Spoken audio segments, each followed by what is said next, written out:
Well, here we are sitting at a table. We could have dinner together. Except if one of us were gone, I think the Billy Graham rule would fall into effect. What am I talking about? Well, folks, welcome to Ozarks tonight. I'm Brian Calfano, and this is Nick Reed and Amy Blancett.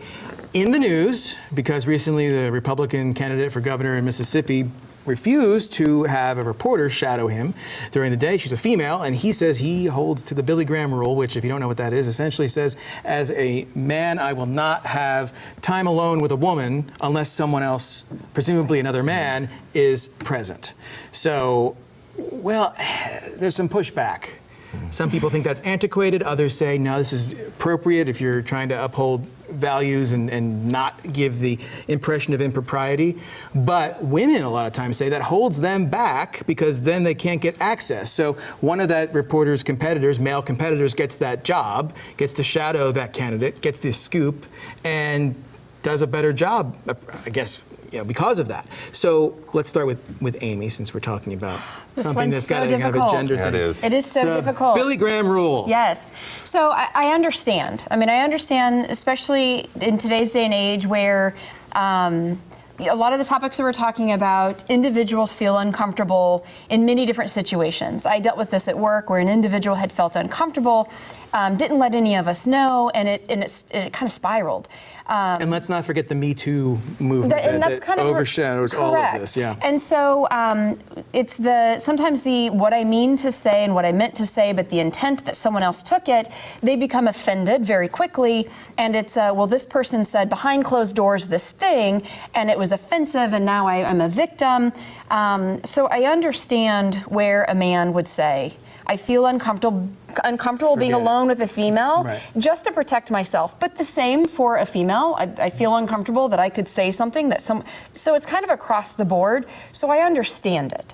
But more the idea of being so demeaning to a female, and like you had mentioned, that she doesn't get the job or that she doesn't get the interview because this individual feels that he has so little self-control that he can't be around a female without saying something inappropriate or doing something inappropriate. So, like, I understand where they're coming from, but man, to think that we're in a culture where you can't keep your hands to yourself when the door is closed, so you got to create a rule about it, it is demeaning. Nick. Billy Graham was a humble individual who understood that all human beings, no matter how hard you desperately try to be godly, are susceptible to falling. He understood that. And so he adopted the belief system that why put myself in a position, as unlikely as I believe it ever would be, if it isn't absolutely necessary. And so that's what that rule is, and that seemingly was the reason that that candidate had given. At the same time, his campaign talked a little bit about, well, the appearance of it, and you never know. I think a lot of people after the Kavanaugh hearings that guilty until proven innocent, sort of sometimes in a political situation, that's a lot different than if you're doing HR at a workplace where they're doing an investigation. And I would say, and this wasn't a job necessarily. It wasn't that somebody was denied a job. She just wanted to trail him. And sometimes politicians will candidates will let reporters follow them, kind of get behind the scenes. But and it is a scoop, and it did go to a guy because of that. And I would also support if it were the other way around, and if you had a female running for governor who said, I'll do it, you're a guy, but there's got to be a woman here as well, so that I would understand that. I would completely understand it. So I don't think that it's a scenario where only women can be on the receiving end of that. It can easily be a guy, that finds himself in that situation. And it's one of those things. So today I was traveling. I came out of an elevator, and I'm in St. Louis, and I see someone from Springfield who's exiting the elevator with a female. And immediately I was like, wait a second. They're traveling for business. They're both in business attire. They're headed to a business meeting. And I'll say, I realize you're feeding into the problem. I realize that you are the problem, Amy. I realized that my first thought was, wait a second. And then I put myself in check and said, they're here for business. Like, why would I even do that? So like I said, I understand. Well, then maybe there's something to this. No, I understand.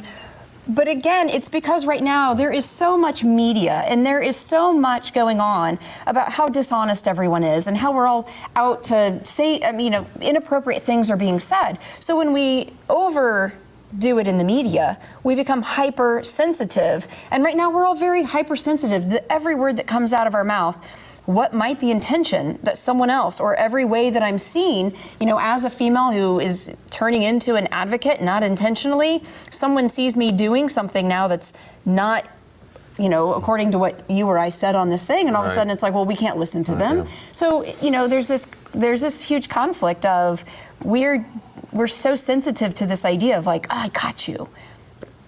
Well, and two things. One, it would not be unprecedented, well, human beings faltering in that way, but even, Petraeus, that was his great fall, a female that was writing a book about him. It does happen.